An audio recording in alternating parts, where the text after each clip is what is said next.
Welcome to inspiring minds. तुला basic idea थोडीशी सांगते की मी कोविडमध्ये जेव्हा लॉकडाऊन चालू होतं तेव्हा काहीतरी टाईमपास म्हणून मी ॲक्च्युली हे सुरू केलं होतं की माझ्या आयुष्यात जे इन्स्पायरिंग लोक येतात म्हणजे ज्यांच्यामुळे मी इन्स्पायर होते त्यांचे इंटरव्ह्यूज घ्यायचे. सो त्याच्यानंतर बऱ्याच काळाच्या ब्रेकनंतर I am starting this again and you are my first guest. So welcome. Thank you. आणि एक फॉर्मल गप्पा आपण जशा नॉर्मल इंटरव्ह्यूजमध्ये असतात तसं नाही, इनफॉर्मल आपण गप्पा मारूयात. तर आता मला सांग की तुझं लहानपण कोल्हापूरमध्ये होतं. Born and brought up. Your born and brought up in Kolhapur? No, I am born in Nagpur. अच्छा. मग मी 7 वर्षाची असेपर्यंत आम्ही महाडला राहायचो. बरं. मग काही वर्ष आम्ही अहमदाबादमध्ये राहिलो. बरं. आणि मग मी कोल्हापूरमध्ये आले. ओके. सो 2री पासून 12वी पर्यंत कोल्हापूरमध्ये 10 वर्ष कोल्हापूरमध्ये. नाही हे सगळं का कारण बाबांची बदली? बाबांची होती का? बाबांची बदलीची नोकरी होती. ओके. आणि तुमच्या घरातलं वातावरण कसं होतं? कारण मगाशी गप्पा मारताना तू म्हणलीस की your parents were quite experimental. हो. तर म्हणजे ते काय होतं एक्झॅक्टली, असं का म्हणालीस तू? बेसिकली माझे बाबा इंजिनियर आहेत आणि ते अरुण मिल्समध्ये होते आणि बेसिकली मेंटेनन्स बॅकग्राऊंडचं असल्यामुळे एक्सपेरिमेंट्स करणे आणि वेगवेगळी मशीन्स उघडून परत ती म्हणजे जॉईन करणे हा त्यांचा मुख्य छंद होता. आणि आई वकील आहे त्यामुळे त्या दोघांची जोडी अशी बऱ्यापैकी एक्सपेरिमेंटल होती की काय काय वेगवेगळं केल्याने काय काय वेगवेगळं होऊ शकतं वगैरे असं. आणि ऑफकोर्स हे सगळे घरात एक्सपेरिमेंट्स होत असल्यामुळे मी आणि माझा लहान भाऊ यांच्या वर पण हे सगळे एक्सपेरिमेंट्स झाले. आणि शैक्षणिकदृष्ट्या पण बरेच एक्सपेरिमेंट्स त्यांनी केले. रादर माझ्या बाबतीत काही एक्सपेरिमेंट्स करावे लागले असं मी म्हणेन. कारण शालेय जीवन असं सगळ्यांचं खूप हॅपी आणि खूप आवडीचं असतं. ते बऱ्यापैकी माझं नव्हतं. कारण मी वर्ड्स, वोकॅब्लरी, इंग्लिश स्पेलिंग्स याच्यामध्ये ॲव्हरेजपेक्षा बऱ्यापैकी खाली होते. आणि बऱ्यापैकी खूप स्ट्रगल लहान वयात शालेय जीवनामध्ये भाषा या विषयात आल्यामुळे मग आईनी हळूहळू वेगळ्या वेगळ्या प्रकारे कसं शिकवता येईल असं करत करत मग मॅथ्स, सायन्स हे वेगवेगळ्या प्रकारे कसं शिकवता येईल ह्याच्या प्रकारे म्हणजे एक्झॅक्टली काय? म्हणजे टॉईजमधनं सायन्स कसं शिकवता येईल किंवा वेगवेगळ्या ॲक्टिव्हिटीजमधनं सायन्स कसं शिकवता येईल. म्हणजे अगदी गंमत म्हणजे बाबा खूप छान स्वयंपाक करतात आणि स्वयंपाक करता करता ते आम्हाला सायन्स शिकवायचे की किचन सायन्स ज्याला आपण म्हणतो की साधी हळद, लिंबू हे मिक्स केल्यावर कुठला रंग होतो, साबण लिंबू मिक्स केल्यावर कुठला रंग होतो. हे आता ऍक्च्युली बऱ्यापैकी फेमस किंवा ट्रेंडमध्ये आहे हे करून बघणं. पण मी जे बोलते ते साधारण 15 वर्षापूर्वीची गोष्ट आहे. सो 15-20 वर्षापूर्वी मी 10-12 वर्षाची असतानापासून हे आई वडील मला आणि माझ्या भावाला करून दाखवायचे. आणि आमच्या जवळ आम्ही जिथे राहायचो त्याच्या अगदी जवळ शेत होतं ऊसाचं कोल्हापूरमध्ये आणि अगदी चालत जाण्याच्या अंतरावर आणि गुऱ्हाळ पण होतं. सो गुळ कसा बनतो हे बघायला जाणे. त्याच्यानंतर खैराची झाडं आहेत बऱ्यापैकी तिथे. सो कात कसा बनतो हे बघायला जाणे. मग कात बनवायच्या कारखान्यात म्हणजे कारखाने बेसिकली बघणे. How it's all made. Actually आता एक सिरीज पण आली आहे हाऊ इट्स ऑल मेड. पण त्यावेळेला ते आम्हाला ऍक्च्युली अशा ठिकाणी घेऊन जाऊन ऍक्च्युली दाखवायचे की कसं करतात. त्याच्यानंतर अगदी 3 वर्षाची असल्यापासून ते मला बँकेत जा पासबुक भरून आण असं म्हणून गाडीवर बाहेर थांबायचे आणि मला बँकेत पाठवायचे पासबुक भरून आणायला. इतके फॉर्च्युनेटली ते दोघेही एक्सपेरिमेंट लर्निंगसाठी तेव्हापासून ऍक्टिव्हिटी बेस्ड लर्निंगसाठी फॉर होते आणि याचा खूप फायदा झाला. म्हणजे इन शॉर्ट क्युरिओसिटी जी डेव्हलप करावी लागते ना यंग एज मध्ये ती तुझ्या आई बाबांनी केली असं आपण म्हणू शकतो. कारण क्युरिओसिटी समजा एखाद्या माणसाची गेली तर सगळंच समजतं. एक्झॅक्टली तसं बघायला गेलं. आणि क्युरिओसिटी मेंटेन करण्यासाठी पण खूप प्रयत्न केले त्यांनी आणि बऱ्यापैकी रिस्ट्रिक्शन्स नाही पण तरीही एक दिशा दाखवणं हे खूप अवघड असतं. म्हणजे नाही म्हणायचं नाही कुठल्याही गोष्टीला, तरीही त्या दगडाला शेप द्यायचा right. Is a very difficult process. म्हणजे आता आणि तसं बघायला गेलं तर मी आणि माझा भाऊ आम्ही खूप वेगळे आहोत. म्हणजे तो बऱ्यापैकी म्हणजे पहिलीपासून 10वी पर्यंत वर्गात पहिला होता असायचा. आज त्याला अभ्यास वगैरे त्याच्याकडनं करून घेण्याची कधी गरज पडली नाही. तो असा ट्रॅक्टरवर बसून, शेतात बसून वगैरे किंवा कंपाऊंडवर बसून पुस्तकं वाचली आणि अभ्यास केला आणि एका बैठकीत 300 पानांचं पुस्तक वाचलं वगैरे असा आहे म्हणजे तो एक पाठी आहे. हा. आणि आपल्याकडे अकॅडमिकली ज्याला हुशार म्हणतात तशा कॅटेगरीत हुशार मध्ये बसणारा तो होता आणि तशा कॅटेगरीत हुशार मध्ये बसणारी मी नव्हते. सो मग माझी हुशारी म्हणजे काय असेल हे आई बाबांनी शोधून काढण्याचा जो प्रयत्न केला तो पूर्ण एक्सपेरिमेंट थ्रू केला गेला. मग वेगवेगळ्या गोष्टी, मग मला डान्स शिकव, मग तू डान्स मध्येच करिअर करू शकतेस असं त्यांनी सांगितलं. म्हणजे अकॅडमिकली हुशार म्हणजे हुशार हे त्यांनी मान्य नाही केलं. त्यांनी माझी हुशारी कुठली तरी वेगळ्या प्रकारची असू शकते हे पहिलं मान्य केलं, की 70% पडले म्हणजे आमचा मुलगा हे मान्य न करता वेगळ्या कुठल्या तरी गोष्टीत हुशारी शोधण्याचा त्यांनी प्रयत्न केला आणि तो आम्हाला ऑफकोर्स खूप मदतीचा ठरला. नाही, आणि दिस अप्रोच इज व्हेरी हेल्पफुल, कारण की त्या मुलांचा जो सेल्फ कॉन्फिडन्स असतो तो बूस्ट करण्यात एक्झॅक्टली अशा अप्रोचने तो बूस्ट होतो. आणि आई बेसिकली वकील असल्यामुळे ती आर्ट्स बॅकग्राऊंड ची आहे. आणि मग मी साधारण एक 5वी-6वीत गेल्यानंतर मग ती आमच्या बरोबर सायन्स परत शिकायला लागली. मग तिला असं वाटायचं की नाही हे खरंच अवघड आहे, मग अजून वेगळ्या प्रकारे हे शिकता येईल का. सो आजकाल ऍक्च्युली मी हे वर्कशॉप वगैरे घेते त्याच्यातनं मी बऱ्याच आयांना असं म्हणताना बघितलंय की आज आमचा मुलगा खूपच हुशार आहे आणि तो जे काही वाचत असतो त्यातलं मला काहीच कळत नाही, आणि हे ती आई खूप भूषण असल्यासारखं सांगते. पण हे मुलासमोर किंवा मुलीसमोर जर बोललं गेलं तर त्याचे ऍडव्हर्स हे होऊ शकतात. मला येत नाहीये, तुला पण आपण नवीन शिकतोय, सो आपण एकत्र शिकूया. तू काहीतरी वेगळं शिकलास जे मला कळतच नाही किंवा मला येतच नाही आणि तू खूप छान शिकलास, हे जे ती आई खूप भूषण असल्यासारखं सांगते हे चुकतं असं मला वाटतं. कारण माझ्या आईने तसं कधीच केलं नाही आणि आपण एकत्र काहीतरी नवीन शिकू असं केलं. कारण तुमचाच मुलगा काय करतोय हे तुम्हाला कळत नाहीये तर तुम्ही शिका ते की काय करतोय ते, हे असं मला म्हणजे माझं तरी पर्सनल मत आहे की तुम्ही मला सांगत येऊ नका की तो काहीतरी त्याला खूप काहीतरी येतं आणि तो काय वाचत असतो मलाच कळत नाही. सो असं बऱ्यापैकी हे कधीच नाही केलं माझ्या आई वडिलांनी. जरी त्यांना येत नसतं, आणि येत नाहीये हे म्हणण्यातही कमीपणा नाहीये, आपल्याला सगळं कसं येत असेल.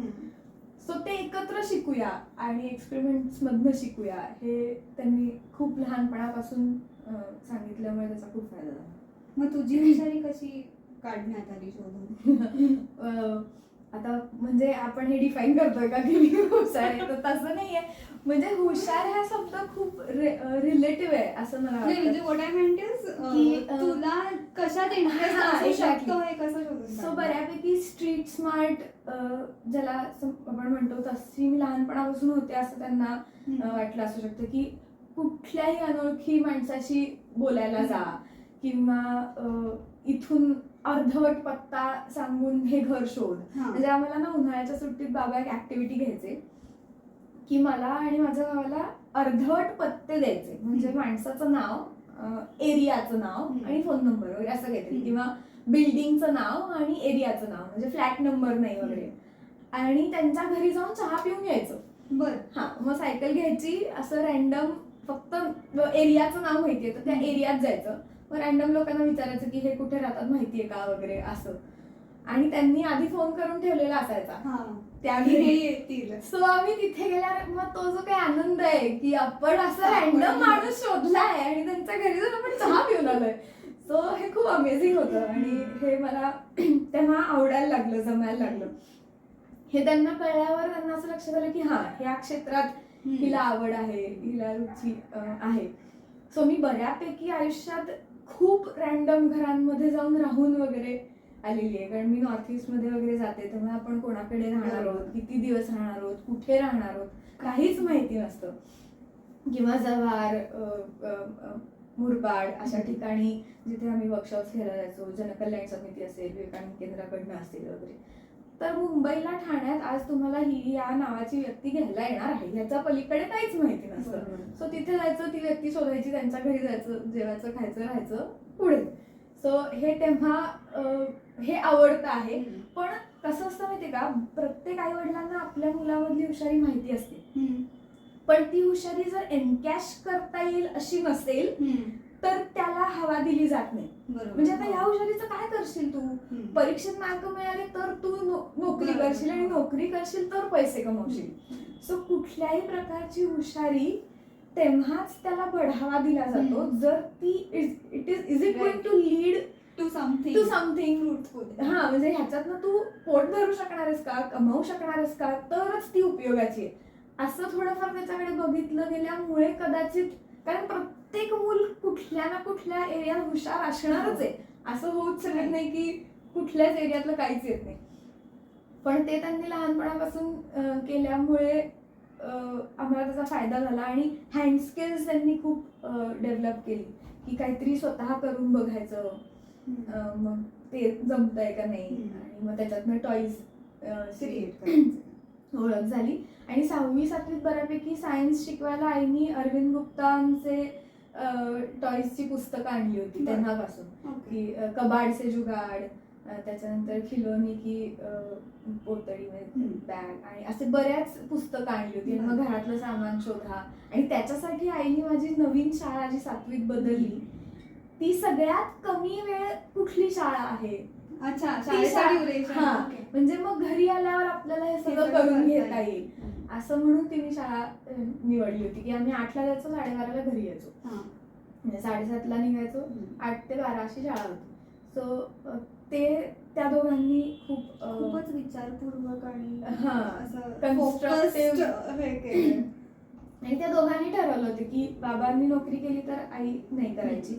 मग मी जेव्हा कोल्हापूरला शिफ्ट झालो तेव्हा 5 वर्ष आई बिझनेस करायची, बाबा घरी होते. आणि मग ते सगळं करायचे, म्हणजे घरातलं हे सुद्धा आम्ही लहानपणापासूनच बघत आलो. आणि मग म्हणजे हे आता तू आयुकामध्ये जॉब करत होतीस, किंवा आता तुझा जो काही करिअर पाथ आहे तो कसा डेव्हलप झाला, किंवा कधी कधी कसं होतं, आता माझ्या बाबतीत 10वी पर्यंत मला खरंच आयडिया नव्हती की मी काय करणार आहे पुढे. पण काही लोकांचं असं असतं की 10वी मध्ये माहिती असतं की मला हेच करायचं, पण तेच होतं असं नाही. म्हणजे आपल्याला अगदी 5वी पासून डॉक्टर व्हायचं, मला इंजिनियर व्हायचं, मला असं दरवर्षी बदलू शकतं. पण आता काही माझे मैत्रिणी किंवा मित्र पण आहेत की जे मी 10वीत ठरवलं होतं मी हे करणार आहे आणि त्यांनी ते केलं. तर तसं तुझं काय होतं? ऍक्च्युली 7वी मध्ये मी आईबाबांबरोबर पुण्यात आले होते, आणि तेव्हा आयुकात त्यांनी आम्हाला नेलं होतं. आणि आयुकात गेल्यानंतर विदुला ताई म्हणून एक ताई होती तिथे, विदुला म्हैसकर, आणि त्या अरविंद गुप्तांच्या खेळण्यांचं एक सत्र घेणार होत्या. आणि तो 1 तास मी साधारण तेव्हा 7वीत, म्हणजे बरीच लहान होते, तो 1 तास मला अजूनही आठवतो की त्या ताईनी काय काय सांगितलं. मग ती चिमणी करून दाखवली, मग टोपी करून दाखवली, आणि वेगवेगळ्या ऍक्टिव्हिटीज घेतल्या. आणि बऱ्यापैकी ते मला एवढं आवडलं की ह्या ताईला हे करण्याचे जर पैसे मिळत असतील तर मला आयुष्यात हे करायचंय. हे मी तेव्हा असं ठरवलं होतं की, म्हणजे सगळे असं म्हणतात ना की 10वी नंतर काय करायचंय, मग 11वी 12वीला काय घ्यायचंय, मग सो काहीतरी आपल्याला पैसे कमवण्यासाठी जर करायचंय आयुष्यात, आणि ह्या ताईला जर ह्याचे पैसे मिळत असतील तर मला हे करायचंय आयुष्यात, असं मी तेव्हा मला असं खूप फॅसिनेटिंग वाटलं होतं ते. आणि बऱ्यापैकी आईबाबांनी हे पण आधीपासूनच सांगितलं होतं की तुला काय करायचं आहे हे ठरवून जर तू, कारण काय असतं प्रत्येक मुलाला, मला हा विषय आवडतो मी ह्याच्यात करिअर करणार, मला मॅथ्स आवडतं मी मॅथ्समध्ये PhD करणार, इतका आपल्याला करिअर ग्राफ एवढ्या लहानपणापासून फिगर्ड आउट असेलच असं नाही. मग जर तुला हे करायचंय तर ह्याच्यासाठी तुला काय शिकावं लागेल ते तू शिक, असं त्यांनी सांगितलं की छान आहे हे तुला करायचं असेल तर हे करू आपण. पण ऑफकोर्स त्यांना वाटलं नव्हतं की अगदी सिरियसली. पण मग आयुकामध्ये 7वी नंतर मग 10वी पर्यंत मी कोल्हापूरमध्ये होते. मग 11वी 12वीत पण असं ठरवलं की आता पुण्याला जाऊया का म्हणजे. पण मग तेव्हा असं झालं की नको, 11वी-12वी कोल्हापूरमध्ये कर. मग तेव्हा पण आम्ही फोन वगैरे करून विचारलं होतं की आयुकामध्ये पोझिशन्स असतात काय, मग त्या पोझिशन्सना काय डिग्री वगैरे लागते. मग तेव्हा कळलं होतं की इंजिनिअरिंग चालतं किंवा BSc फिजिक्स करावं लागतं. मग तेव्हा असं ठरलं की इंजिनिअरिंग तर CET द्यावी लागेल आणि IITच्या परीक्षा आणि सगळ्या परीक्षा वगैरे द्याव्या लागतील. मग मी ठरवलं आपण BSc फिजिक्स करूया कारण ते 12वीच्या मार्कांवर आपल्याला मिळेल. आणि त्यामुळे मग मी BSc फिजिक्स केलं. म्हणजे असं मी खूप हुशार आणि असं खूप टक्के वगैरे असे मला कधीच नसल्यामुळे, पण फर्ग्युसनमध्ये ऍडमिशन मिळेल एवढे टक्के तेव्हा 10वीला मी पाडले. आणि ते पण खूप फॅसिनेशन होतं की टिळक वगैरे आले होते त्या कॉलेजमध्ये आणि सावरकर वगैरे शिकले होते आणि त्यांचा बाक वगैरे आहे तिथे. म्हणजे मला असं झालेलं की तिथे आपण शिकणार, म्हणजे असं दगडी बिल्डिंग वगैरे असं खूप फॅसिनेशन होतं मला तेव्हा लहानपणापासूनच. आणि मग 12वी नंतर फर्ग्युसनला काय कट ऑफ असतो, मग त्या कट ऑफ साठी म्हणजे सगळं बॅक ट्रॅकिंगनीच केलंय मी आयुष्यात. असं मला कधी कधी वाटतं की तिथे ऍडमिशन मिळायला 85% लागतात, मग 85% तरी पडलेच पाहिजे जास्त. म्हणून मग 10वीला तेवढे टक्के पाडले, 12वीला. आणि मग BSc तिथनं केलं, मग MSc युनिव्हर्सिटीतनं फिजिक्स मध्ये केलं. आणि मग MSc करताना सुद्धा युनिव्हर्सिटीत का केलं, कारण आयुका जवळ होतं. मग तिथल्या लायब्ररीचं कार्ड काढलं, मग आयुकात जाऊन बसायचो. मग तेव्हा सुद्धा हे सगळे लोक होते, शिवाजी माने सर वगैरे होते, मग त्यांची लेक्चर्स ऐकायचो. आणि मग असं वाटायचं की हा आता ह्याचं आपण बरंच जवळ आलो. आणि मग MSc नंतर झाल्या जी कुठली पोझिशन होती त्याला मी आयुकाला अप्लाय केलं. इंटरव्ह्यू मध्ये गेल्यावर असं लक्षात आलं त्यांना ऍस्ट्रोफिजिक्सचा माणूस हवाय. आणि मी MSc नॅनो टेक्नॉलॉजी मध्ये केलं होतं. आणि मग तेव्हा जे काही माझं असं झालं की म्हणजे आता आपल्याला आयुकात नाहीच जॉब मिळणार आहे. आणि मग एक्झॅक्टली. आणि मग तेव्हा मात्र मी थोडी बऱ्यापैकी अशी निराश झाले होते की आपल्याला फायनली आयुकात नाहीच जाता येणार आहे वगैरे. मग तेव्हा आईने सांगितलं होतं की आयुकात जाऊन तू काय करणार आहेस ते लिहून काढ. म्हणजे 2016 मध्ये माझं MSc झालं. 2017 पर्यंत एक वर्ष मला आई बाबांनी असा वेळ दिला होता की आयुकात लोक काय काय करतात हे तू फिगर आउट कर आणि ते आपल्याला करता येते का आपण बघूया. सो 2016 ते 17 पण मी घरी कोल्हापूरमध्ये घरी वर्कशॉप्स घेतली, सामान विकत आणलं, ती वर्कशॉप्स घेतली. आणि सुदैवाने 2012 ते 2017 मी ज्ञान प्रबोधिनीच्या ज्ञानसेतू नावाचा एक प्रोग्राम असतो त्यांच्या थ्रू नॉर्थ ईस्टला दरवर्षी आम्ही जायचो महिनाभर राहायला. सो सगळी ही टॉईज आम्ही तिथे जाऊन शिकवायचो. सो 12वी नंतर जेव्हा मी पुण्यात आले तेव्हा कॉलेजमध्ये गेल्यावर असं लक्षात आलं पूर्ण वेळ आपण कॉलेज नाही करू शकत. म्हणजे मी नाही करू शकत पूर्ण वेळ कॉलेज, मग असं काहीतरी परत शोधा. मग हे टॉईज प्रबोधिनीत पण शिकवतात, मग मी प्रबोधिनीत गेले.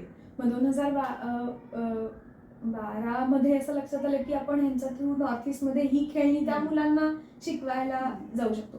सो ह्या खेळणी आणि या सायन्स टॉईज या बॅकग्राऊंडशी मी BSc फर्स्ट इयर पासूनच जोडली गेली. मग असं म्हणजे मग 2017 पर्यंत बऱ्यापैकी 50 मुलांचं वर्कशॉप घेता येईल एवढा कॉन्फिडन्स आला होता.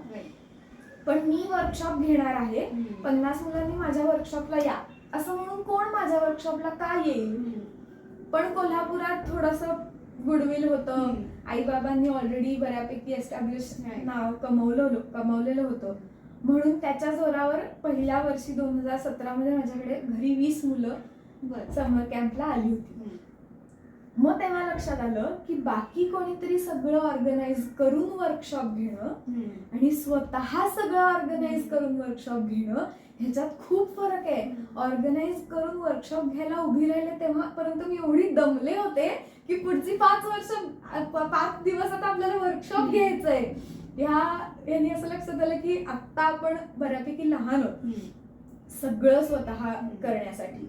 पण तरी 1 वर्ष मी वंडरलॅब नावाची कंपनी रजिस्टर केली. त्याची पण एक खूप मस्त स्टोरी आहे. सगळे MSc नंतर PhD करायला गेले. म्हणजे माझ्या वर्गातली 30 मुलं PhD नेट वगैरे सगळ्यांनी दिली, गेट दिली, सगळे PhD करायला गेले. माझी नेट होती ज्या दिवशी, त्या दिवशी ॲज युजल मला आयुकात जॉब मिळाला नव्हता, तेव्हा मिळाला नव्हता आणि मी खूप बऱ्यापैकी नैराश्य मला आलेलं वगैरे असं म्हणत नाही मी, पण वाटत होतं तेव्हा आईला मे बी, म्हणून आई आली होती. आई कधी हॉस्टेलच्या ऍडमिशनला आली नाही, कॉलेजच्या ऍडमिशन आमच्या आम्हीच केल्या, सगळं 12वी नंतर मैत्रिणी मिळून आमचं आम्हीच केलं. हॉस्टेल शिफ्ट करायचंय, रूम वेगळी घ्यायची आहे, कॉलेजमध्ये पुढच्या वर्षीची ऍडमिशन घ्यायची आहे, सगळं. पण तेव्हा आई पुण्यात आली आणि माझ्याबरोबर 5 दिवस राहिली आणि मग तेव्हा मला लक्षात आलं की बहुतेक आपण खरंच खूप आउट ऑफ द ट्रॅक चाललोय का, किंवा सगळे करतात म्हणून आपण करतोय का. आणि मला अजून आठवतं, पिंपरी चिंचवड मधल्या कुठल्या तरी कॉलेजमध्ये माझा नेटचा नंबर लागला होता. आई मला घेऊन गेली होती सेंटरवर आणि आम्ही थांबलो होतो बाहेर, फुटपाथवर बसलो होतो. तेव्हा सगळी मुलं आत गेली आणि मी तिथेच बसून होते. मग आई मला म्हणाली, तुला खरंच करायचंय का PhD, तर आत जा आणि परीक्षा दे, असं म्हणून तिथे त्या फुटपाथवर आई आणि मी ठरवलं की आपण वंडर लॅब सुरू करू. आणि मी परीक्षेला 20 मिनिटं उशिरा गेले, कारण ठरवण्यातच लक्षात आलं की जाऊन परीक्षा देऊन ये, बघू काय होईल ते. ती परीक्षा देऊन आल्याबरोबर गाडी पकडून आम्ही कोल्हापूरला गेलो, शॉप ऍक्ट काढला, वंडर लॅब रजिस्टर केली आणि ते समर कॅम्प पहिला तो 2017 मध्ये घरी घेतला होता. 1 वर्ष घेत होते समर कॅम्प्स, पण मला लक्षात आलं की आपण बऱ्यापैकी एकटं एक्सप्लोर नाही करू शकणार, इथल्या इथे समर कॅम्प्स घेत राहू एवढंच होईल. म्हणून 2018 मध्ये परत आयुकामध्ये अप्लाय केलं. त्यावेळेला ऍप्लिकेशन मध्ये बघितलं की कुठल्या पोझिशनला फक्त MSc फिजिक्स चालतं, त्यांची ऍस्ट्रोफिजिक्सची बेसिक रिक्वायरमेंट नाहीये असं.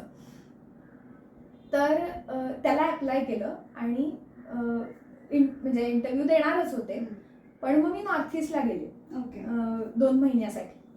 आणि हा, आणि तिथे नाही, त्यावेळेला मी वंडर लॅब थ्रू गेले होते.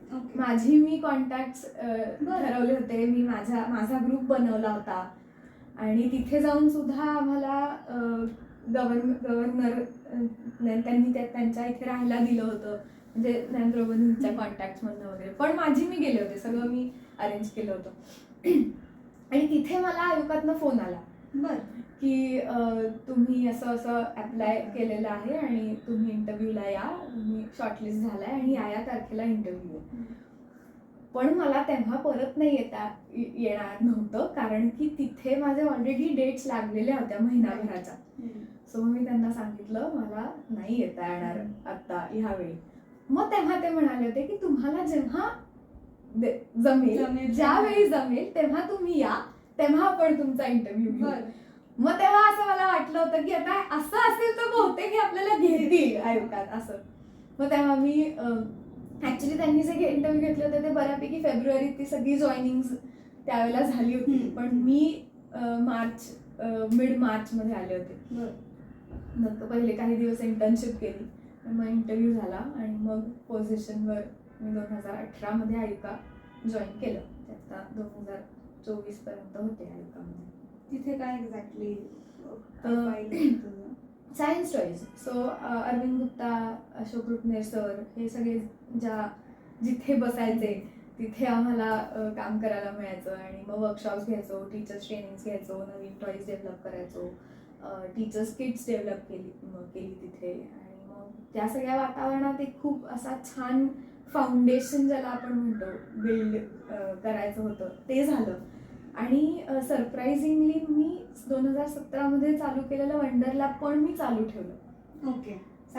हा, म्हणजे जर मला असं कधी कधी वाटतं की पहिल्यांदा जेव्हा इंटरव्ह्यू दिला तेव्हा जर मला नोकरी मिळाली असती तर मी वंडर लॅब कधी सुरू केलं नसतं मे बी.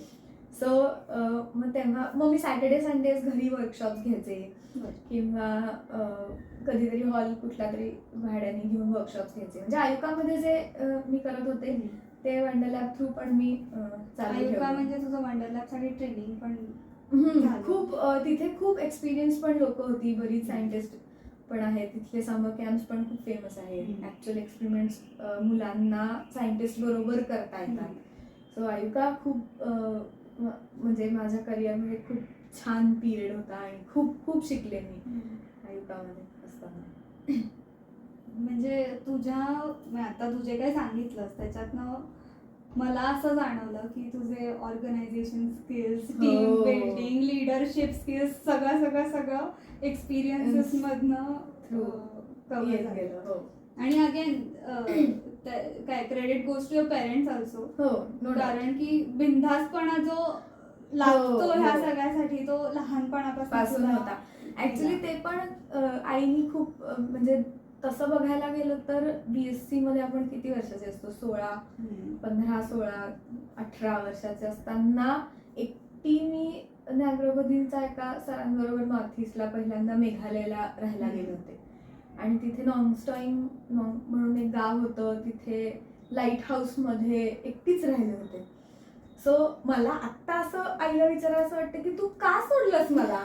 म्हणजे तेव्हा माझ्याकडे तो असा नोकियाचा वाला फोन होता ज्याचा व्हिडिओ कॉल व्हायचे नाहीत आणि फार रेंज असेल असं नाही. आणि ट्रेननी 53 तास वगैरे प्रवास करून पोचायचो, मग त्याच्या पुढे 15-20 दिवस राहायचो, मग तिथलं ट्रॅव्हलिंग. मग तिथे असं होतं, म्हणजे आता 10-12 वर्षापूर्वी तिथे असं होतं की बस निघाली, मध्ये झाड पडलं, 2 तास थांबलोय, म्हणजे पुढे जाता येत नाही. सिक्कीम मध्ये असं 2-3दा झालं. सो मी आत्ता आईला विचारते की तू कशाच्या भरोश्यावर मला असं एकटीला पाठवलंस. म्हणजे तेव्हा मी बिनधास्त गेले, पण आता मला असं जाणवतं की आपण म्हणजे आई बाबांनी त्यावेळेला घेतली होती रिस्क. पण तू आता म्हणालीस की तू बरंच ट्रॅव्हल पण केलंस, तर एखादा किस्सा आहे ट्रॅव्हलिंगचा? म्हणजे तिथे म्हणजे तू हे पण आता मेन्शन केलंस की तू वेगवेगळ्या लोकांकडे जाऊन राहिलीयस. हो. तर त्या फॅमिलीज मध्ये काय राहणं किंवा तिथे काही असे किस्से घडले असतील? ऍक्च्युली 2014 मध्ये मला जनकल्याण समितीचा युवा विवेकानंद पुरस्कार विज्ञान आणि विज्ञान प्रसारासाठी मिळाला होता, 12 जानेवारी 2014.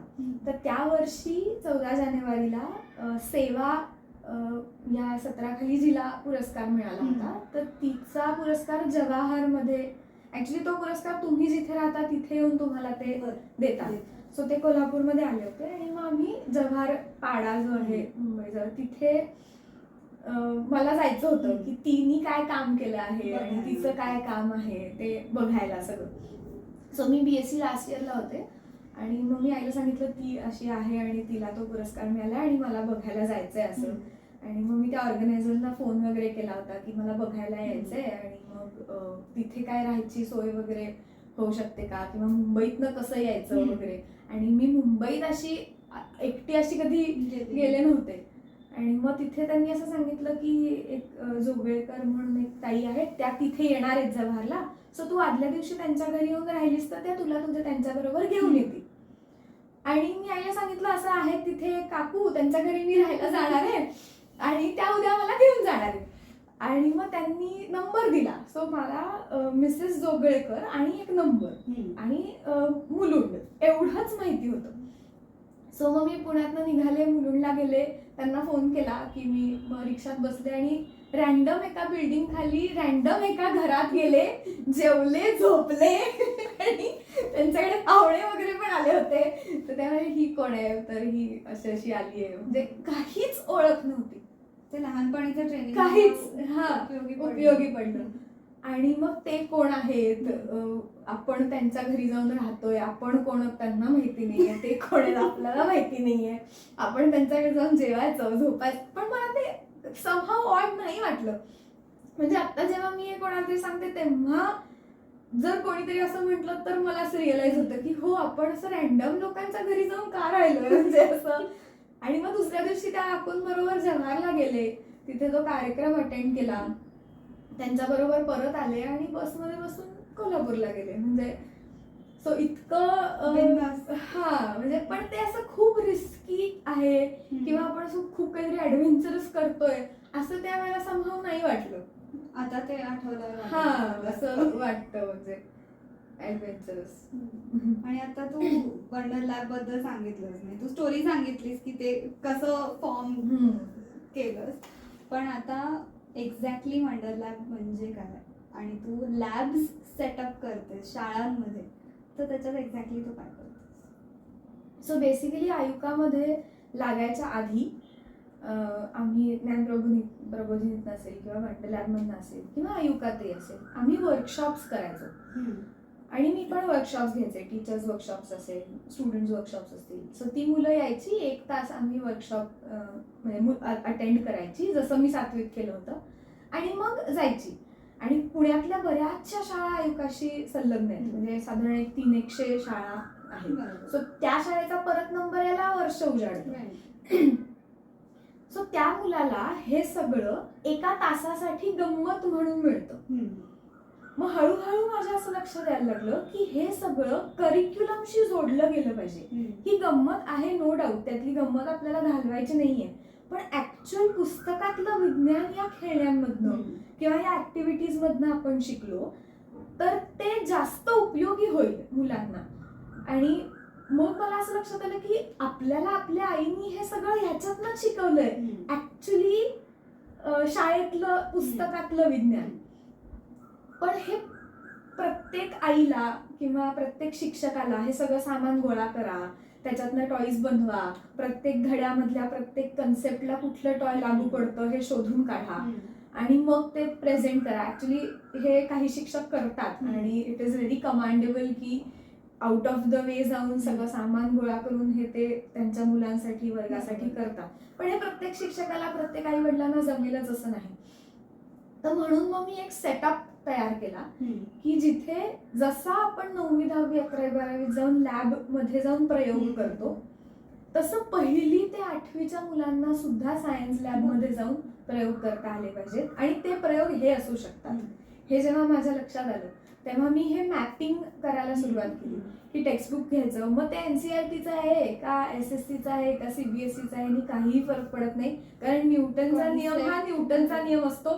तो तुम्ही कुठल्याही बोर्डमध्ये शिका किंवा कुठल्याही इयत्तेत शिका, तो तुम्ही ऍक्टिव्हिटी बेस मधनं शिकताय का हे महत्वाचं आहे.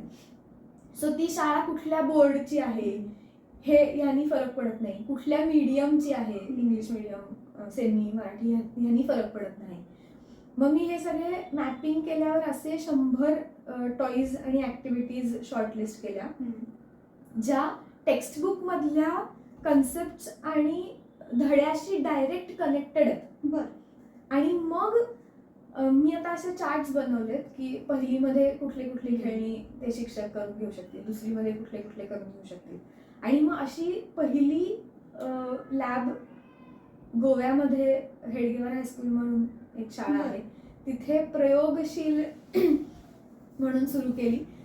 ते पण खूप मस्त आहेत. तिथले सर जे आहेत, आम्ही HBCSC मध्ये भेटलो होतो, त्याचे पण बरेच किस्से आहेत कसे भेटलो काय. पण त्या सरांनी विश्वास दाखवला की हे आपण शाळेत करूया आणि अशी लॅब शाळेत उभी केली तर त्याचा शिक्षकांनाही आणि मुलांनाही फायदा होईल. पण आम्ही जेव्हा हे पिच करायला जातो तेव्हा शिक्षकांचं म्हणणं असतं की ऑलरेडी आमचा सिलेबस संपत नाहीये, आता हे सगळं नवीन करून घ्यायला खूप वेळ जाईल. तर त्यांना हेच सांगणं खूप गरजेचं आहे की ह्या सगळ्यातनं तुमचा वेळ वाचणार आहे. तुम्हाला जे एखादा कन्सेप्ट किंवा लॉ मुलांना समजेपर्यंत समजावून सांगावं लागतं ते त्यांना एका झटक्यात कळणार आहे बघून किंवा केल्यामुळे. आणि म्हणून हे सगळं त्या शाळेच्या टाइम टेबल मध्ये सुद्धा मी बसवून देते. तिथे शाळा सेटअपसाठी बेसिकली 1 आठवडाभर मी तिथे जाऊन राहते, ती पूर्ण लॅब सेटअप करून देते, टीचर्स ट्रेनिंग्स आम्ही तिथे घेतो आणि त्यांच्या टाइम टेबलमध्ये त्यांना वेळ कमी पडणार नाही याची खात्री घेऊन हे सगळे प्रयोग त्यांच्या करिक्युलम मध्ये फिट करून देतो. की आता 1ली ते सोमवार ते शुक्रवार साऊंड शिकला असेल तर शनिवारी लॅबमध्ये साऊंडचे प्रयोग करायचे, कुठले करायचे, काय करायचे. बऱ्यापैकी एखादी गोष्ट चालू केल्यानंतर ती सेल्फ सफिशियंटली चालायला 1000 दिवस लागतात असं म्हणतात. सो वंडर लॅब त्या शाळेबरोबर 3 वर्षाचा टायअप असतो. एव्हरी 3 मंथ्सनी शिक्षकांचं ट्रेनिंग घेणं किंवा मुलांचं एखादं वर्कशॉप घेणं किंवा ते सुरळीत चाललंय ना हे बघणं, एखादी नवीन गोष्ट इंट्रोड्यूस करणं, अशा गोष्टी आपण तिथे करत असतो. आणि तू ते अपडेट करत राहतेस. ऍक्टिव्हिटीज तुला एखादी नवीन सापडली तर यू अपडेट. हा, आणि आतापर्यंत मी फिजिक्समध्ये असल्यामुळे मी फिजिक्स तर देत होते, पण यावर्षीपासून केमिस्ट्री, बायोलॉजी हे पण सगळं इंट्रोड्यूस करायला सुरुवात केली. तू आता म्हणतेस 1ली ते 8वी, तर पहिलीतल्या मुलाला कुठलं टॉय? पहिलीतल्या मुलांना सुद्धा खूप गोष्टी आपण करायला देऊ शकतो, ज्या परत माझ्या आईबाबांनी आमच्याकडनं करून घेतल्यामुळे आपण त्या करत असतो, पण त्या शिक्षणासाठी पण वापरता येऊ शकतात हे आयडेंटिफाय करता येतं. फॉर एक्झाम्पल सेन्सरी ऑर्गन्स आपण शिकवतो. सो एक असं एक पोतं आम्ही बनवलंय ज्याच्यामध्ये वेगवेगळ्या गोष्टी आजूबाजूच्याच मुलांनी किंवा शिक्षकांनी गोळा करून ठेवायचा आणि ब्लाइंड फोल्ड करून तुम्ही हात लावून ती गोष्ट ओळखायची. मग त्याचा वास घेऊ शकता, त्याचा स्पर्श बघू शकता, आणि मग तुम्हाला त्याचं नाव गोष्टीचं ओळखता येते का, हे त्या मुलांसाठी खूप पहिलीतल्या मुलांसाठी खूप उपयोगी असतं. त्याच्यानंतर काही गोष्टी किंवा काही टॉईज असे पण बनवलेले आहेत, एक 20-25, ज्याच्यातनं प्रत्येक वेळेला काहीतरी शिकणं गरजेचंच आहे असं नाही. काही गोष्टी मजा येते आहे किंवा यातनं आनंद मिळतो आहे म्हणून सुद्धा आयुष्यात करायच्या असतात. त्या सुद्धा 1ली ते 4थीच्या बऱ्याचशा मुलांना त्या टॉईज मधनं करता येऊ शकतात. प्रत्येक वेळेला काहीतरी सायन्स शिकलं पाहिजे असं नसून सायंटिफिक अप्रोच डेव्हलप होतो आहे का. म्हणजे आता फॉर एक्झाम्पल एक ग्लायडर आहे किंवा साधं विमान असेल किंवा कुठलं तरी हेलिकॉप्टर असेल, तर ते खूप हळू खाली येत आहे, मग त्याला खाली काहीतरी एखादं छोटंसं वजन लावूया म्हणजे ते एका रेषेत खाली येईल. ह्याच्यातनं मी कुठला तरी लॉ शिकवते का सायन्सचा, तर दरवेळेला काहीतरी सायन्सच्या पुस्तकातले मोठे मोठे शब्द शिकले पाहिजेत असं नाहीये. बेसिक सायंटिफिक क्युरिओसिटी जरी डेव्हलप झाली किंवा सायंटिफिक अप्रोच जरी डेव्हलप झाला तरीही दॅट इज व्हेरी युजफुल. ते काम 1ली ते 4थी मध्ये करणं अपेक्षित आहे. 7वीत अचानक त्यांना फॉर्म्युलाज, लॉज, ॲटम्स आणि मॉलिक्युल्स आणि हे सगळं येतं. त्याचा बेस 1लीपासून तयार करणं गरजेचं आहे. पाणी, मग पाण्याचा बर्फ, मग बर्फ पाण्यावर का तरंगतो, मग तो पाण्यापेक्षा हलका असतो म्हणून तरंगतो का, मग हलक्या गोष्टी तरंगतात, जड गोष्टी बुडतात असं असतं का. मग सेम 1 किलोचा दगड आणि 1 किलोचा प्लॅस्टिकचा बॉल, ह्याच्यातलं काय तरंगेल, तर प्लॅस्टिकचा बॉल तरंगेल, दगड बुडेल. हे कॉमन सेन्सनी जे मुलांना, पहिलीतल्या मुलांना सुद्धा हे येऊ शकतं उत्तर. पण मग आता हे वजनात फरक नाहीये, दोन्ही 1 किलोचे बनवलेले आहेत, मग कशामुळे गोष्ट तरंगते. डेन्सिटी ही गोष्ट माहिती नसली तरी त्याचा फील येणं महत्वाचं आहे. किंवा ऍटलीस्ट हे का असं होतंय हा प्रश्न पडला तरी 4थी पर्यंत पुरेसं आहे. मग पुढे जाऊन ते क्लिअर झालं तरी चालणार आहे.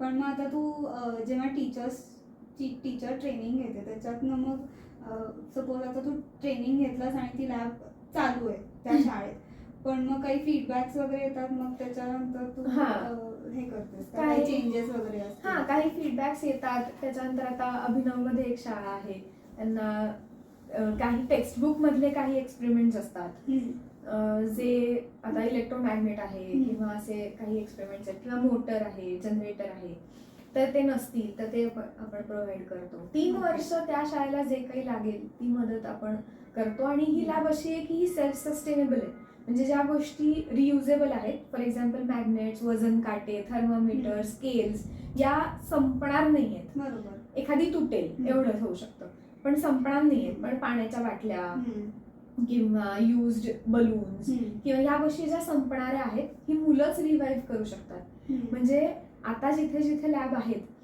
तिथे तिथे मुलं काहीही टाकत नाहीत. हा एक बाय प्रॉडक्ट म्हणू शकतो या लॅबचं, की पाण्याची बाटली घरी एखादी दिसली डस्टबिन मध्ये टाकणार असेल तर ती शाळेत घेऊन जायची, लॅब मध्ये वापरतात. एका पाण्याच्या बाटलीमधनं 80 प्रयोग होऊ शकतात. बापरे. सो इतकी डायव्हर्स या प्रेशरच्या आहेत, एअर प्रेशरच्या आहेत, वॉटरच्या आहेत, ॲटमॉस्फेरिक प्रेशरच्या ऍक्टिव्हिटीज आहेत.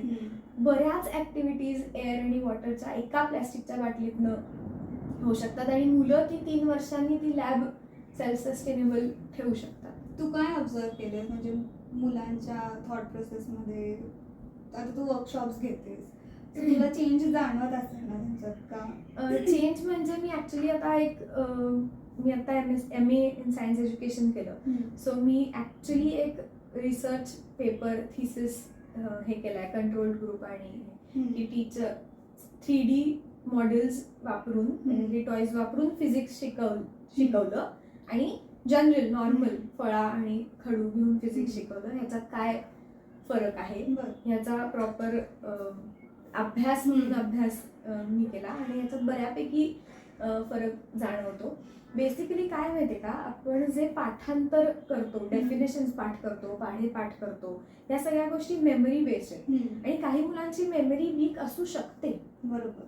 सो ते तसंच्या तसं तंतोतंत लक्षात राहीलच याची गॅरंटी नाही आहे. For example Newton's third law आहे, every action has equal opposite instantaneous reaction. हा एवढाच न्यूटन्स थर्ड लॉ म्हणून आपण शिकलोय. पण फोर्सेस कम इन पेअर्स, त्याच्यानंतर फोर्स म्हणजे काय, ह्या सगळ्या गोष्टी जर त्या सेंटेन्सच्या आजूबाजूला माहिती नसतील तर त्या सेंटेन्सला तसा फारसा काही अर्थच नाहीये. सो हे ऍक्टिव्हिटी मधनं कळू शकतं की, आणि हे लक्षात राहू शकतं की ऍक्टिव्हिटी केल्यावर equal, opposite, instantaneous, action, reaction हे शब्द लक्षात ठेवायला मदत होते. कारण ते केलेलं असतं, बघितलेलं असतं की फुग्यातली हवा संपेपर्यंतच गाडी पुढे जात होती. म्हणजे ऍक्शन आणि रिॲक्शन आणि इक्वल, म्हणजे हवा संपल्यावर पण गाडी पुढे जातीये किंवा हवा नसताना पण गाडी पुढे, असं होत नव्हतं. जेव्हा हवा बाहेर तत्क्षणी गाडी पुढे जात होती. इन्स्टंटेनियस हा शब्द लक्षात ठेवायला मदत होती. बरोबर. सो फक्त मेमरी बेस्ड न राहता जर मला ते कळलं असेल, मला म्हणजे आता हे परत मातृभाषेत न शिकल्याचे काही तोटे आहेत. फॉर एक्झाम्पल व्हेलॉसिटी आणि स्पीड हे शब्द आहेत माझ्यासाठी, ह्याचा फीलच मला कळणार नाहीये जोपर्यंत मराठी मीडियम मध्ये त्या मुलांना वेग किंवा आपण बेसिक जे वजन, वस्तुमान, ह्याच्यात आता काय बदल आहे, सो ह्याचा जोपर्यंत मला फील येत नाही ना, जोपर्यंत मी काहीतरी त्याच्या संदर्भातलं बघत नाही किंवा करत नाही, तोपर्यंत ते शब्द का मला लक्षात राहतील? ते काही रोज मी वापरत नाही. वस्तुमान हा शब्द मी रोज नाही वापरत, व्हेलॉसिटी हा शब्द मी रोज नाही वापरत, स्पीड हा शब्द मी रोज वापरते. मग स्पीड म्हणजेच व्हेलॉसिटी का? डिस्टन्स हा मी रोज वापरते, डिस्प्लेसमेंट हा शब्द मी कधीच वापरत नाही. मी कसा लक्षात ठेवतो? सो हे जे सगळे शब्द आहेत हे ऍक्टिव्हिटी बेस्ड किंवा काहीतरी करून बघितल्यावर जास्त चांगले समजू शकतात. आणि म्हणून या टॉईज आणि या लॅबचा बेसिकली फिजिक्स मध्ये तरी खूप उपयोग आहे असं मला दिसून आलं. आता तू बोलताना म्हणालीस की तू टीचर्स ट्रेनिंग वगैरे पण घेतेस, पण आता तू हे जे काही हे सगळं एक्सप्लेन केलंस, समजा ते त्या पद्धतीने शिकवलं गेलं नाही तर मग वंडर लॅबचा तसा काही फायदाच नाहीये. सो तू टीचर्स ट्रेनिंग मध्ये त्यांना सांगतेस का की काय काय सांगायचं? वंडर लॅब मध्ये परत जाऊन काही शिकवणं एक्सपेक्टेड नाहीये. ओके. म्हणजे वंडर लॅब मध्ये त्या मुलांनी हे सगळं करून बघणं एक्सपेक्टेड आहे. म्हणजे वंडर लॅब मध्ये आपण तक्ते देतो ज्याच्यामध्ये सगळ्या स्टेप्स असतात, त्याच्यातनं काय सायन्स कळणार आहे हे पण त्याच्यात दिलेलं असतं. सो ऍक्च्युली वंडर लॅब मध्ये गेल्यावर शिक्षकांचा रेस्ट डे असू शकतो. जर तिथे साऊंड फॉर एक्झाम्पल आपण धडा शिकवलेला आहे तर sound vibration create sound propagation कसं होतं ह्याच्यावर सगळ्यावरचे टॉईज आहेत. सो डेमॉन्स्ट्रेशन जर करायचं असेल तर परत शिक्षकांनीच करून दाखवलं आणि मुलांनी बघितलं असंच होणार. पण इथे तसं अपेक्षित नाहीये. इथे प्रत्येक मुलांनी ते टॉय स्वतः करून बघणं, त्याचा फील घेणं आणि त्याच्यातनं विज्ञान स्वतः समजून घेणं अपेक्षित आहे. सो इथे शिक्षकांनी फक्त मेंटरिंग करायचंय की एकमेकांची भांडत नाहीयेत ना आणि कात्र्या बित्र्या हातात दिल्यावर वेगळंच काहीतरी कापत नाहीयेत ना. पण इथे मुलांनी स्वतः सामान शोधायचंय, स्वतःही टॉईज बनवायचे आणि त्यातनं आपण मागच्या आठवड्याभरात जे काही शिकलो आहे ते साधारण आपल्याला यातनं कळतंय का हे मुलांनी स्वतः त्यातनं शिकणं अपेक्षित आहे. आणि हे मुलं शिकतायत का हे कसं कळतं किंवा हे मुलं शिकतायत का हे आपल्याला कसं कळणार? तर ही मुलांवर थोडासा ट्रस्ट करण्याची प्रोसेस आहे. कारण जेव्हा एखादी पिपाणी वाजते आहे, ही का वाजते आहे तर इथलं आपलं काहीतरी व्हायब्रेट होतंय आणि या व्हायब्रेशन्समुळे हा साऊंड तयार होतोय. इथपर्यंत जरी मुलं पोहोचली सेल्फ अनालिसिसनी किंवा सेल्फ स्टडीनी तरी त्यांना तो अभ्यास करणं सोपं जाणार आहे. कारण आपण म्हणतोच ना शिक्षकांनी किती शिकवलं ते परत मुलांनी सेल्फ स्टडी करायलाच पाहिजे. तर तो हा असा असला तर जास्त जास्त सोपं पडू शकतं. म्हणजे तू मगाशी म्हणलीस तसं की 1ली ते 4थी मध्ये हे प्रश्न पडले तरी खूप आहे. एक्झॅक्टली. तर त्या लेवल पर्यंत ते क्युरिओसिटी केलं डेव्हलप झाली तरी खूप. It is quite interesting. आणि तुझे वर्कशॉप्स चालूच असतात आणि हो. समर कॅम्प पण आता तू हो. चालू केलं. आणि या सगळ्यामध्ये एक खूप मोठी गोष्ट जी तुझ्या आयुष्यात घडली that was meeting prime minister Yes. Modi. तर त्याबद्दल तू थोडासा तो काय ऍक्च्युली एक्सपिरियन्स कसा होता ते सांग. आयुकालाच म्हणजे ह्याचं श्रेय जातं. सो बेसिकली आयुका असेल, आयसर असेल आणि अशा मोठ्या मोठ्या ज्या इन्स्टिट्यूट्स आहेत तिथे एज्युकेशनल किंवा सायंटिफिक ह्याच्यात एज्युकेशनसाठी काय काय करतो आहोत याचं प्रेझेंटेशन तिथे शिक्षा समागम 2023 असं एक्झिबिशन होतं. सो आयुकाला पण एक स्टॉल मिळाला होता आणि अरविंद गुप्ता टॉईज, त्याच्यानंतर ॲस्ट्रॉनॉमीची काही टॉईज आहेत. तर ही सगळी आम्ही तिथे ठेवली होती. IIT गांधीनगर, सगळ्या IITs आहेत. सो बेसिकली या सगळ्या इन्स्टिट्यूट्स ज्या रिनाऊंड मोठ्या इन्स्टिट्यूट्स आहेत या एज्युकेशन लहान मुलांच्या स्कूल एज्युकेशनसाठी काय काय करतायत याचं तिथे प्रदर्शन होतं. आणि हे इनॉग्रेट करायला PM आले होते, त्यांना भेटलोच. म्हणजे तो एक खूपच अविस्मरणीय अनुभव होता. पण अशी बाकी 200 लोक जी देशातली होती ती एकमेकांना भेटली. बरोबर. सो आम्ही काय करतोय हे बाकीच्यांना कळलं.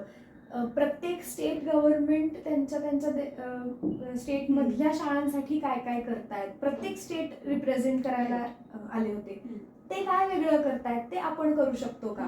सो असं जर असेल की कोणीतरी रिइन्व्हेंट द व्हील करत असेल की अरे त्यांनी केलंय मग ते आपण वापरूया, आम्ही हे केलंय हे तुम्ही वापरून बघा. सो हे खूप तिथे देवाणघेवाण खूप छान झाली. आणि म्हणून तो शिक्षा समागम वॉज अ व्हेरी गुड काय म्हणतात त्याला एक्सपिरियन्स. कारण वेगवेगळ्या गोष्टी दिसल्या आणि त्या आता वापरू शकतो. सो तो अनुभव एक छान होता. ओके. आणि अदर दॅन वंडर लॅब तुझ्या काही हॉबीज किंवा हॉबीज खूप काय आहेत. आवडतं करायला? मला फिरायला खूप आवडतं. सो ट्रॅव्हलिंग ही माझी एक सर्वात मोठी हॉबी आहे. आणि त्याच्यानंतर मला क्रोशे करायला आवडतं, निटिंग आवडतं, गार्डनिंग आवडतं. अशा खूप हॉबीज आहेत. क्रोशेचं पण तू काइंड ऑफ बिझनेस? हा, म्हणजे ते लॉकडाऊन मध्ये केलं होतं की बरेच स्वेटर करून तयार होते आणि मग ते कोणासाठी असे केलेले नव्हते. त्यामुळे मग एक्झिबिशन्स केली काही, तिथे काही सेल केला. So that is also different experience. मजा आली होती. एवढं सगळं करताना तू कसं मॅनेज करतेस? म्हणजे घर, वंडर लॅब, बाकी पण हॉबीज. कारण मेंटली आपण जे रिचार्ज होण्यासाठी ऍक्च्युली हे मी मॅनेज करत नाही, ही माझी नीड आहे असं आपण म्हणूया. म्हणजे मला असं कोणीतरी म्हटलं की आता एक 10 मिनिटं इथे बस शांत, तर ते मला अवघड जाऊ शकतं. आणि बऱ्यापैकी हे पण आईबाबांना श्रेय आहे की लहानपणी असं आम्हाला नेहमी म्हणायचं आहे बाबा की प्रत्येक मिनिटाला जर तुला कोणीतरी विचारलं की तू काय करतेस तर तुझ्याकडे उत्तर असलं पाहिजे, मग ते काहीही असू दे. म्हणजे अगदी मी गाणी ऐकतेय आणि किंवा मी बसून शेंगदाणे खातेय किंवा काहीही उत्तर असू शकतं, पण तू काय करतेस? काही नाही, हे उत्तर असता कामा नये. हे उत्तर कधीच त्यांनी ऍक्सेप्ट केलं नाही की तू काय करतेस? काही नाही असं. पण मग काहीतरी विचार करतेस, काहीतरी वाचतेस. सो हे त्यांनी माझ्या बाबतीत केलं होतं. प्रत्येक मुलाच्या बाबतीत प्रत्येक आई वडिलांना वेगवेगळ्या गोष्टी कराव्या लागू शकतात. पण ह्याच्यामुळे असं कधीतरी झालं की मी बसले आणि मोबाईल बघते आणि मग मला कधीतरी परत बॅक ऑफ द माइंड की तू काय करतेस आणि काही नाही, किंवा आपण उठून काहीतरी करायला पाहिजे. ह्याच्यानी खूप गोष्टी केल्या जातात. आणि अगेन टाइम मॅनेजमेंट थोडंसं जमलं की जमतं. Great. Thank you Shivani for a wonderful and truly inspiring interview. कारण म्हणजे मी कॉमर्स बॅकग्राऊंडची असल्यामुळे मला यातली काहीच आयडिया नव्हती. आणि that was the main reason I wanted to explore की एक्झॅक्टली तू नक्की काय करतेस. So even I had no idea की असं सायन्स टॉईज वगैरे काही असतं किंवा त्याच्यातनं काही आपण शिकू शकतो असं काहीच नव्हतं. कारण बेसिक म्हणजे लहानपणापासून सायन्सचं फार वेळ होतं असं काही नव्हतं. त्यामुळे थँक्यू व्हेरी मच. थँक्यू. तुझ्यामुळे आणि तू कंटिन्यू ठेव. एक्सप्लोअर करायला हो. मिळाली, त्यामुळे थँक्यू सो मच हे इंटरव्ह्यूज घेत राहा, म्हणजे आम्हालाही अशा वेगवेगळ्या फील्ड्स कळतील. तू वेगवेगळ्या माणसांचे इंटरव्ह्यूज घेतल्यावर वेगवेगळ्या गोष्टी कळतील. आणि थँक्यू सो मच. थँक्यू मजा सो आली. मच.